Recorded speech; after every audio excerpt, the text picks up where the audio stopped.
안녕하세요. 축구 전문 기자 한준입니다. 2022년 여름 이적 시장에 그 어느 팀보다 빠르게 그리고 야심차게 선수 영입을 진행하고 있는 토트넘 호스퍼가 5호 영입을 확정했습니다.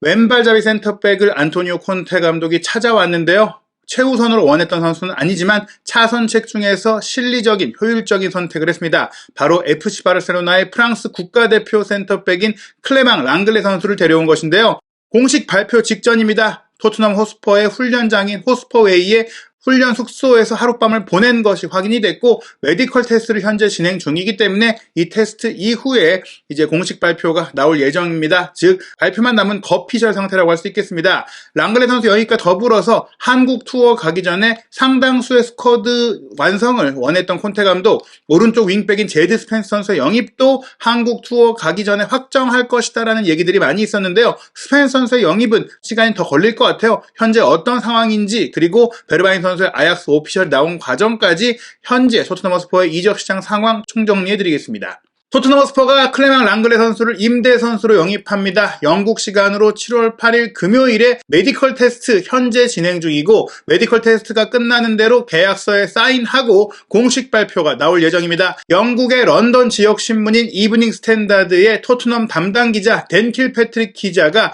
기사로도 쓰긴 했지만 최신 상황을 이제 오피셜을 본인도 기다리면서 트위터를 통해 소개를 했는데요. 클레망 랑글레가 어젯밤 영국 시간으로 7일에 호스퍼웨이에서 숙박했고 오늘 메디컬 테스트를 받고 바르셀로나로부터 이제 토트넘으로 1년 임대 계약을 맺을 것이다 얘기를 했고요. 다만 이제 최종적으로 선수단에 등록이 되려면 워크 퍼밋 영국의 취업 비자, 노동 허가서를 받아야 되거든요. 그런데 팀의 공식 일정을 소화하고 이동하려면 그 비자가 발급돼야 되거든요. 한국 투어를 토트넘이 7월 9일 저녁에 이제 비행기를 타고 떠날 것이다라고 하니까 그때까지 워크 퍼밋이 나올 수 있을지가 조금 불투명해요. 계약서에 사인을 해야지 그 계약서를 갖고 이제 노동청에서 이걸 허가해주고 그 허가가 나와야지 직업인으로서 영국에서 활동을 할 수가 있게 되는데요. 아마도 랑글레 선수가 이 취업 비자 문제 때문에 한국 투어에 조금 늦게 합류할 가능성도 있긴 합니다. 토트넘이 7월 9일에 비행기를 타고 출발을 하고 7월 10일에 한국에 들어오고 7월 13일에 팀 K리그와 첫 경기를 치르게 되는데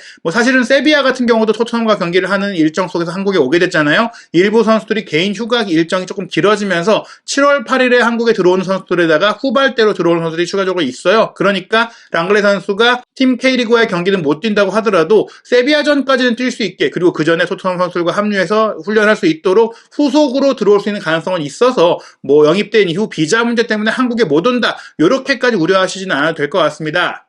랑글레의 토트넘 이적 소식에 대해서는 이탈리아 출신으로 현재 유럽 축구 이적 시장의 최고 전문가로 떠오른 파브리우치오 로마노 기자가 하루 전에 먼저 히얼 위고 본인의 시그니처죠. 영입이 완료됐다, 확정됐다라는 그 소식을 띄웠는데요. 바로 7월 7일이었습니다. 토트넘이 바르셀로나의 클레망 랑글레와 계약 준비를 마쳤습니다. 2023년 6월까지 임대 계약에 합의했습니다. 랑글레는 이미 지난주에 개인 조건에는 합의를 했고 구단은 계약의 마지막 작업을 진행 중입니다. 사실 많이 논란이 됐던 것이 이 랑글레 선수가 토트넘의 최고 주급자인 해리 케인 그리고 손흥민 선수와 같은 주급 20만 파운드 3억 원 가까이의 돈을 받아왔었거든요. 그런데 그 돈을 토트넘 입장에서 다 줄 수는 없다. 그래서 바르셀로나가 현재 이 선수를 처분하고 싶어하는 상황이고 크리스텐센도 영입을 했고 다른 수비 라인의 보강을 진행 중이다 보니까 본인들이 조금은 손해를 보더라도 라리가 내에서는 비율형 셀러리 캡이라고 자체적인 규정으로 인해서 구단의 수익에 맞춰서 선수단의 인건비를 구성할 수 있게 되거든요. 그래서 조금은 바르셀로나가 미치는 장사를 하면서 랑글레의 주급의 3분의 1 이상을 조금 보조해주는 상황으로 토트넘이 11만 파운드 정도만 이제 주급을 내면 되는 거의 절반 정도 조금 넘는 정도죠.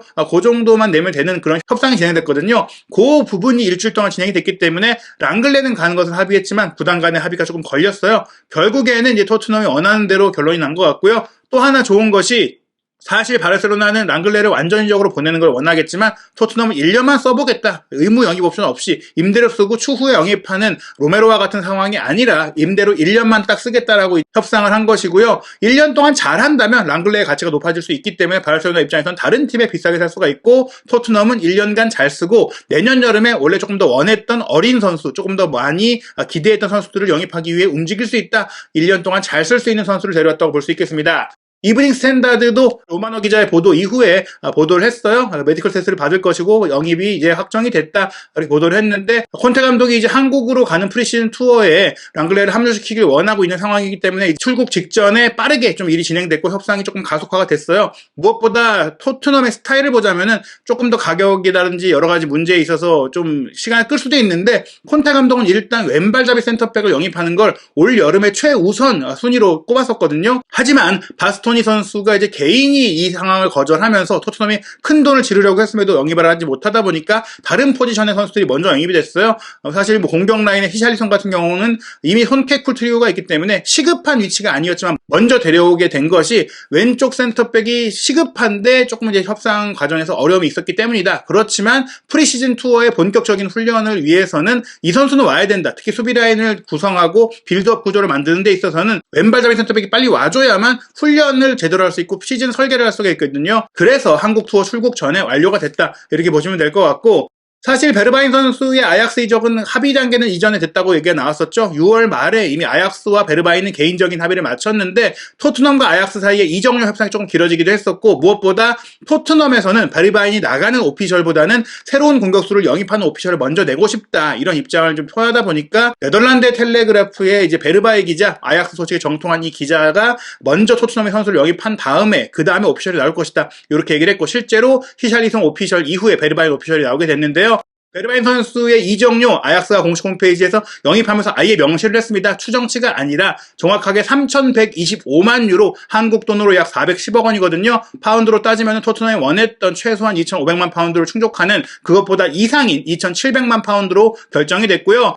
토트넘이 PSV 아인토벤에서 2020년 1월 이적 시장에 베르바인을 영입했을 때 지불한 돈이 3천만 유로인데 그 금액보다 조금 비싸게 팔았으니까 투자금을 회수했다. 그리고 그 기간 동안 베르바인이 사실 기대만큼의 경기력까지 보여주지 못했지만 지난 시즌 레스터 시티전 후반전에 추가 시간에 동점골, 역전골을 넣었던 그 경기 하나만으로도 사실 챔피언스리그 진출권을 얻는데, 크게 승점을 얻는데 기여를 했었고, 그 외에도 뭐 나쁘지 않은 활약을 펼쳤기 때문에 토트넘 입장에서는 잘 쓰다가 잘 팔았다, 이렇게 볼 수가 있겠습니다. 안토니오 콘테 감독이 올 여름에 최소한 6명의 영입을 원한다. 많게는 7명에서 8명까지 영입을 원하고 토트넘이 실제로 많이 추진하고 있었기 때문에 프리시즌 한국 투어 전에 6명은 데려올 것이다라는 얘기가 나왔는데, 랑글레가 5호 영입이잖아요. 6호 영입이 될 것으로 유력한 선수가 바로 제드 스펜스, 오른쪽 윙백 선수인데, 이 선수가 한국 투어에 합류하는 것은 조금 어렵지 않을까라고 보이는 상황입니다.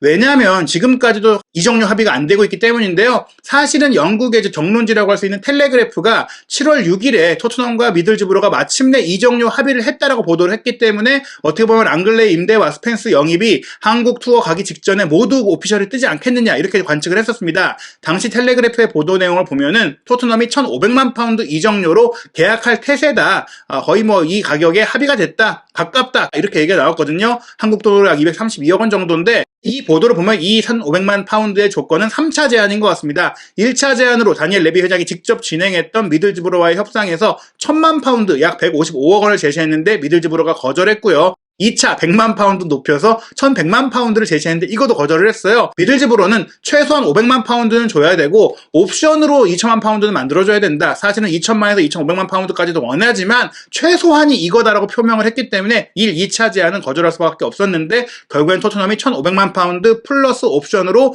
이 조건을 맞춰줄 것이다라고 보도가 나온 겁니다. 하지만 토트넘 소식을 역시나 열심히 취재하고 있는 런던 지역 축구 전문 매체인 풋볼 런던은 텔레그래프의 보도가 나온 직후에 우리가 취재한 바에 따르면 협상은 하고 있는데 합의는 이루어지지 않고 있다, 이렇게 보도를 했습니다. 파비오 파라티치 디렉터가 제드 스펜스를 원하고 있는 것은 맞지만 가격에 있어서는 토트넘 구단 내부에서 특히 고위층, 레비 회장이라고 볼 수 있겠는데, 이 부분에서는 조금 동의가 이루어지지 않고 있다는 얘기인데요. 데일리 메일에서 토트넘의 소식에 대해서 굉장히 정통하게 취재하고 보도하고 있는 사미 목벨 기자가 토트넘 소식을 전문으로 다루는 유튜브 채널 라스트 온 스퍼스에 출연해서 스펜스의 상황이 어떤지 최신 정보를 공개를 했습니다. 사미 목벨 기자의 발언에 따르면 역시 합의는 안 됐다는 것이 맞고요. 토트넘은 총액으로 봤을 때 2,000만 파운드나 되는 돈을 미들즈브로에 주고 싶어 하지 않는다. 스펜스를 원하기는 하는데 이 선수의 가치가 옵션 포함 2,000만 파운드나 되나? 이것에 대해서 의구심을 갖고 있다는 겁니다. 즉 1,500만 파운드를 준다면 옵션으로 500만 파운드를 더 보장해주지 않고 그 정도만 쓰고 싶다. 1,000만에서 옵션 500만 파운드를 원하는 거 아니냐, 뭐 이렇게 좀 보고 있는 상황이에요. 그렇게 될 수밖에 없는 이유가 사실 스펜스의 경기력이 홈그로운 선수라는 점에 이점을 놓고 놓고 그걸 빼놓고 본다면 로얄과 도어티와 비교했을 때 그렇게 괜찮은가? 특히 로얄 같은 경우에는 아직 어린 선수고 브라질 국가대표도 될 수 있는 선수이기 때문에 로얄을 무리해서 내보내면서 스펜스를 데려오는 것이 맞는가에 대한 그 의구심이 있는데 그 상황이 조금 충족이 되려면 다른 포지션에 영입을 할 수 있는 자금적인 여유를 만들 수 있어야 된다. 로얄을 좀 비싸게 팔고 스펜스를 싸게 사야지 이게 수지가 맞는다. 현재 로얄 선수가 임대 제한만 받고 있는데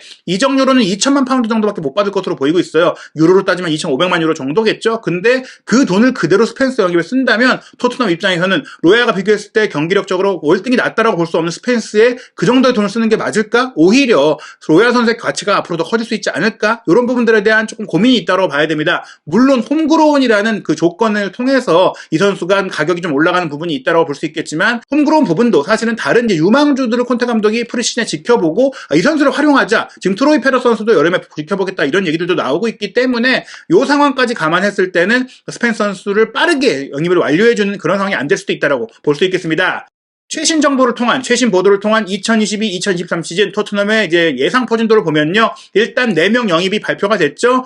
골키퍼 포스터, 왼쪽 윙백 페리시치, 중앙 미드필더 비수마, 공격수 히샬리송이 왔고요. 왼쪽 센터백인 랑글레는 발표 직전입니다. 랑글레는 벤 데이비스 선수의 자리에 주전 센터백으로도 뛸 수 있고 다이어 선수의 자리, 3백의 중앙 자리도 커버할 수 있는 선수입니다. 물론 다른 센터백을 한 명 더 데려오고 싶다는 얘기들이 나오고 있는데 이 부분이 지금 어떻게 진행될지는 좀 프리시즌 훈련을 콘테 감독이 해보면서 결정을 할 것 같고요. 창의적인 공격형 미드필더까지 영입을 해서 사실 스펜서 선수도 협상 중이고 6명에서 많게는 8명을 영입하겠다. 이 부분은 추진이 되고 있는 건 맞아요. 확실하게 최소한 6명을 영입하고 한두 명을 더 보강할 수 있을지 여부는 나가는 선수가 또 어떻게 생기냐에 따라서 결정이 된다는 얘기들도 있었기 때문에 로얄이 나간다거나 혹은 도어티가 나간다거나 모우라가 나간다거나 이런 상황이 지켜봐야 되는데 일단 모우라 선수는 남기를 원하고 있고 또 스포츠 플레이 토트넘의 자체 OTT 서비스에 모우라 다큐멘터리까지 제작되고 있기 때문에 모우라 선수의 이적 가능성은 조금 지금 낮다라고 봐야 될 것 같고요. 중앙 공격형 미드필더를 영입하는 부분과 스펜스를 영입하는 부분 정도, 이 정도를 좀 앞으로 지켜봐야 될 것 같습니다. 과연 토트넘의 한국 투어 명단이 나왔을 때 어떤 선수가 최종적으로 들어가게 될지도 한준TV에서 세세하게 체크하고 전해드리겠고요. 랑글레의 오피셜 그리고 스펜스 선수의 추가적인 상황도 새로운 얘기, 확실하게 진전된 얘기가 나온다면 곧바로 분석해서 소개해드리도록 하겠습니다.